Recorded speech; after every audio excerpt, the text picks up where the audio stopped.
Hi, everyone, and welcome back. Great to have you here for a new week of the Cabral concept. Love starting the week off with our Motivation and Mindset Monday. That isn't just meant to inspire you or motivate you, but it's actually to work on the mindset overall. I think inspiration is phenomenal. I love it. But what I don't want is to force us to live our best life through willpower alone.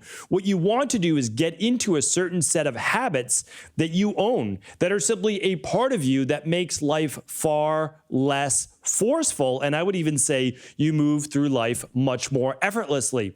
And that's really what we want to talk about today.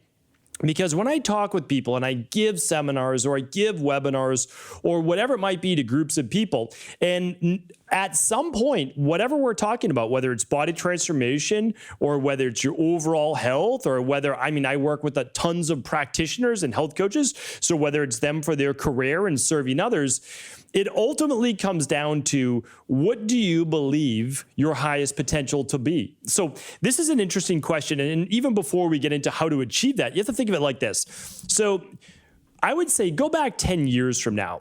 You probably didn't believe that where you are today was possible, right? So it's kind of like we don't even know our highest potential because we don't realize there's more for us until we achieve the next level or even one level up.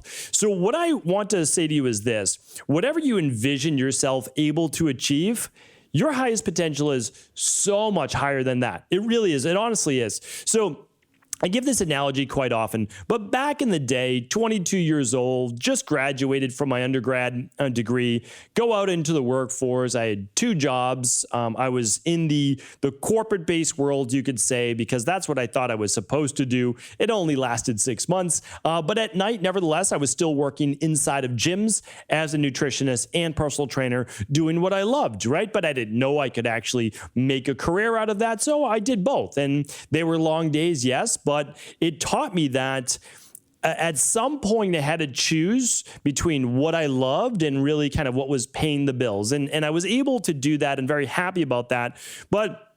And at no point did I ever believe becoming an integrative health practitioner, becoming a doctor of naturopathy, owning multiple wellness centers, like that was never even a thought like that was going to happen because of the mindset that I was in, of a scarcity-based mindset, of really kind of holding on to security and saying, okay, well, maybe I could do a little bit on my own with in-home training. Maybe I could do a little bit of this, but I never thought that. So what I'm just trying to share with you is this, is that no matter what you believe you can achieve, there's certainly a much higher level. But we have to understand that really it's a thinking-based process. And even for what you believe you can achieve right now, most people would say, okay, I'd love to achieve that, okay?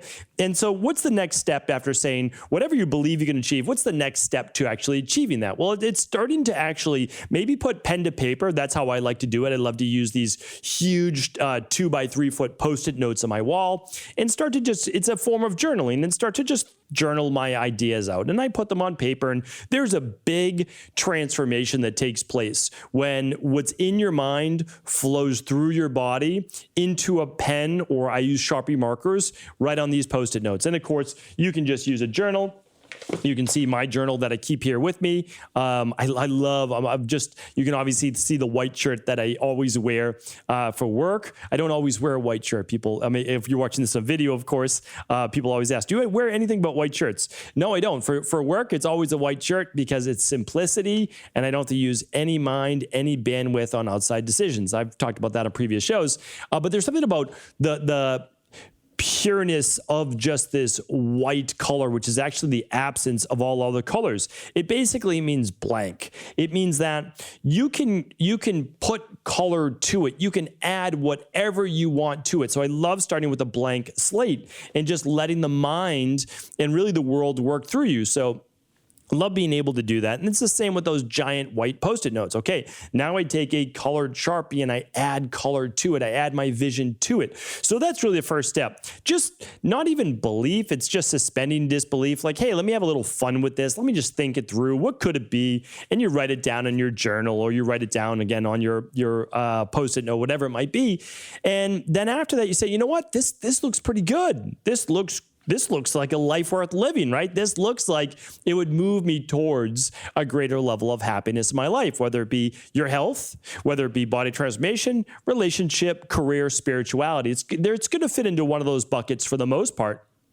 So what happens after that? Well, after you've kind of created your vision and tossed it around in your mind for a week, 2 weeks, a couple months, whatever it might be, it's then time to take action. So this is really the separator though, right? So the title of this podcast is reaching your highest potential for you, because we all know that we have more potential than where we're at right now. I mean, I feel like I have more potential than what I'm doing right now. Am I satisfied? Am I happy with where I'm at right now? Yes, I am.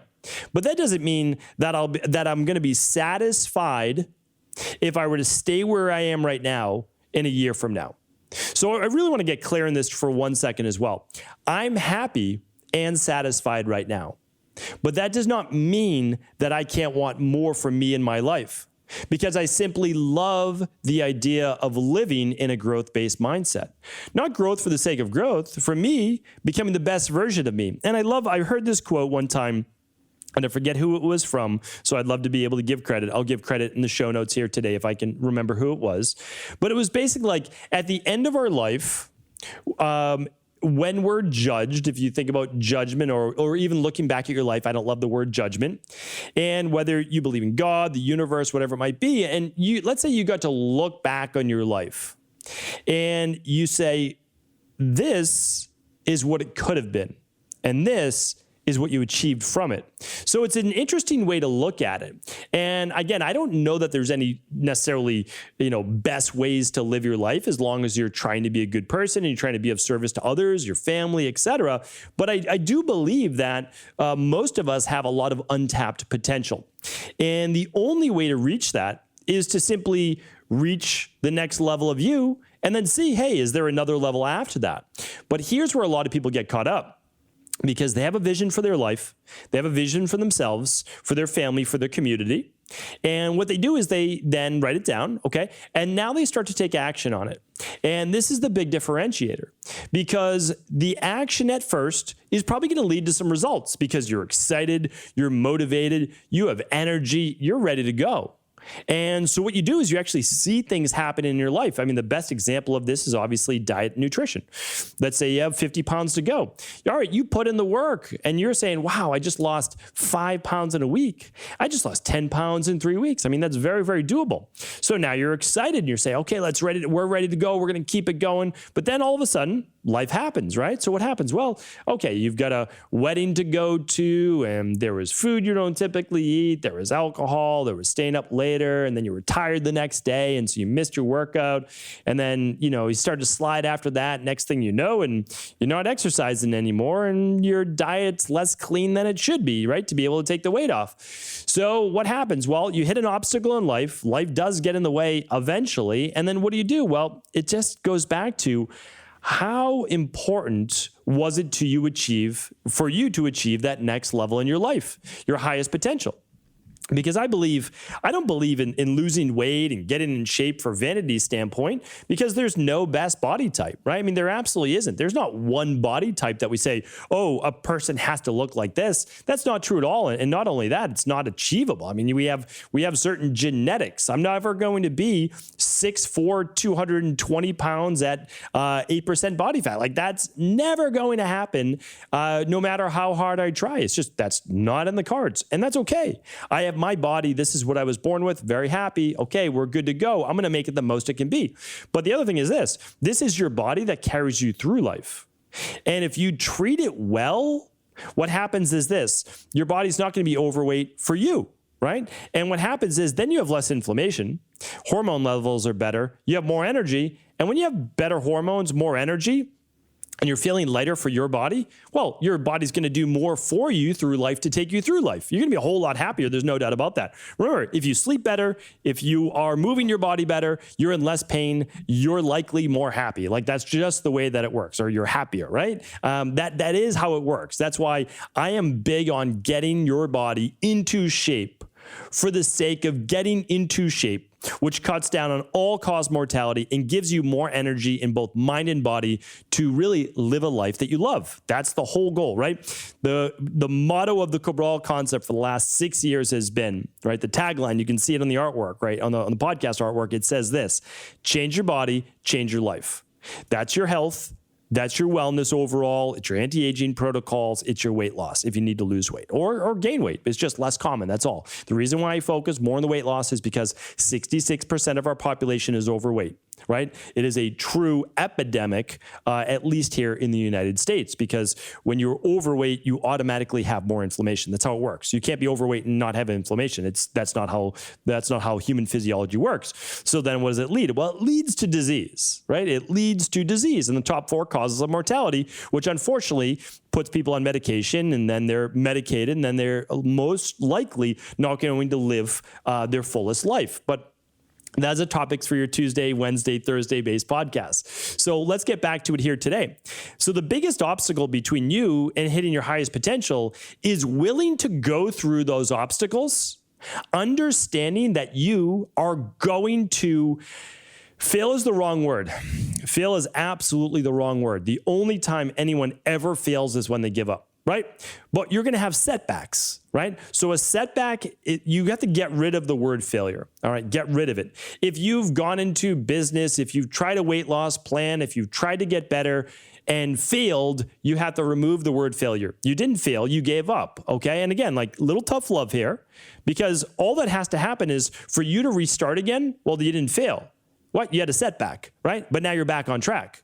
Well, what happens if you have 12 setbacks? Well, I probably had 100 setbacks over 10 years, from 17 years old to 27 years old, before I overcame Addisons disease, POTS, ME, type 2 diabetes, rheumatoid arthritis, insomnia, and many other issues, okay? So I had dozens to probably over 100 different setbacks.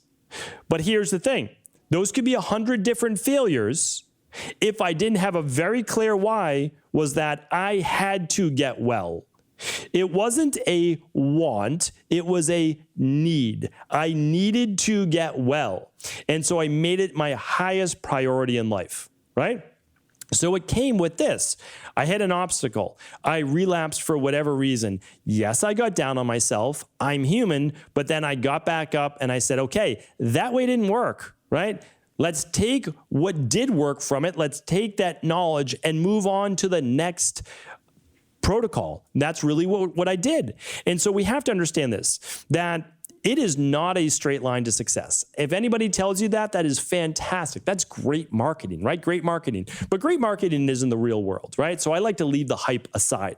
I will tell you this, you can achieve absolutely anything that you set your mind to. There's no hype behind that. But that doesn't mean you can achieve it in 7 days. What it means is that if you're willing to stick to it, that you believe enough in yourself to say, I understand I'm going to have setbacks. I'm going to encounter obstacles. I'm probably not going to be perfect, which I just want to shortcut your success here. You're not going to be, okay? But you're willing to get back on track. That is ultimately what's going to help you achieve your highest potential. And you have to understand too, it's not easy. A lot of people, this is definitely a tough love episode here, because people want you to believe that success is easy, right? Building a great career is not easy. Building, I'm going to keep using the word building because it's building, right? You start at a foundation and you build up one block at a time. If you have ever seen when you build out a brick building, they don't start at the top. They literally lay a slab, right? And they're going to build the brick off of that. Where? From the bottom. You don't start midway. You don't start at the top. You literally start at the bottom, right? That's the only way that it works, okay? So you have to be willing to get it going. Once you get it going, it actually moves pretty quickly after that. But it doesn't mean that it's easy. You still have to do the work. So a lot of people, if you look at it like this, let's talk about getting healthy, losing the weight. It has to start with nutrition. It has to start with your gut. It really does. So a lot of people, though, are willing to say, okay, I'm going to go gluten-free, or I'm going to, eliminate my food sensitivities or whatever it might be. And they start to eat healthier. Good. That's a great foundation, right? And then the next level is say, okay, some people, right? How many people are going to do an intermittent fast? Well, some people will stop eating after dinner. Not everyone, right? But okay, say some people then are willing to take it a next step, and they're going to stop eating after 6 o'clock, and they're going to fast at least until 6 o'clock or so in the morning, 7 o'clock in the morning. Okay, so then we've got that next level. Not as easy, right? Because you have to stop eating after dinner, but one of the healthiest things that you can do. All right, well, what's the next level after that? Well, every 12 weeks or so, completing a functional medicine detox. Okay, well, what's that going to include? Well, that's 2 days of liquid-based fasting, doing intermittent fasting, improving autophagy, rebalancing hormones, healthy levels of blood sugar, healthy levels of inflammation, getting your body basically cleaner to a whole new level because you're ramping up liver detoxification. How many people are willing to do that for their health and for their overall body transformation? Well, far less people, right? And then how many people are willing to keep this going on a weekly basis of eating clean, only having 1 or 2 specific cheat meals per week? Well, very few, right? Very few. But that's also why that very few people get those results. But what I'm doing is trying to speak to the people who want that level of success. And if you want that level of success in anything, your health, your body, your relationships, your career, your spirituality, is that you do have to do things that, and I have a whole podcast on this, so I'm going to link up that podcast. You have to do things that are extraordinary. That means you are doing things that are not ordinary human things to do. You are willing to go above and beyond what this culture and this world says is acceptable or is okay, right? They're saying, no, just, kick back, relax. We've got a pill for that if you get sick. It's so much easier just to eat this processed food. Oh, it's only a 100-calorie snack pack. Like all these things. And you're willing to say, no, I'm going to be one of the few percent that doesn't go along with this. And that's what it takes, though, to reach your highest potential. The good news is, once you set your mind to it, it's not difficult. It's only difficult in mind to do. It's not difficult in implementation because you can set up a really healthy eating nutrition plan. Just 2 weeks ago, I shared with you how to eat healthy and organic for $15 or less per day. How I created 5-minute meal plans for you. Remember, this doesn't have to be difficult. You can get pretty much all of the nutrition you need for about that. You can, instead of, like I said, doing a $5 a day coffee, I was sharing with you, if I ever, go to a place to get an iced coffee, an ice cold brew, or whatever, instead of making my own, it's like $4.50. Like it's an unreasonable price for iced coffee, right? And then you'll leave a tip and it's $5, right? You're paying $5. Well, think about though, you can make your own coffee. And what if you were to spend $5 on your wellness or your daily foundation protocol, your anti-aging based protocol? It's a game changer. These things are not hard to do. And what does it take to swallow a capsule? 30 seconds? No, 1 second, right? So this takes almost no part of the day. So what I want to leave with you here with today is that this is achievable by anyone. It's not achievable by most simply because the mind gets in the way at the first sight of an obstacle. And the obstacle, I believe, is there to simply separate those people that are then ready to take it to that next level. And I do hope that you are ready to take it to the next level. Because even if you've so-called failed in the past, and we all have, we need to think of that as simply a setback rather than a failure. And if you get back into the game, you haven't failed. You've just literally figured out one more way that isn't going to work for you. Eventually, you will get to that finish line. There's no doubt about it. But remember, once you get to the finish line, what is there? Well, there might just be another higher level of success. Thank you so much for tuning into this Mindset and Motivation Monday. I appreciate you. And of course, if this podcast was helpful, please do feel free to share it with anyone else you believe it could serve.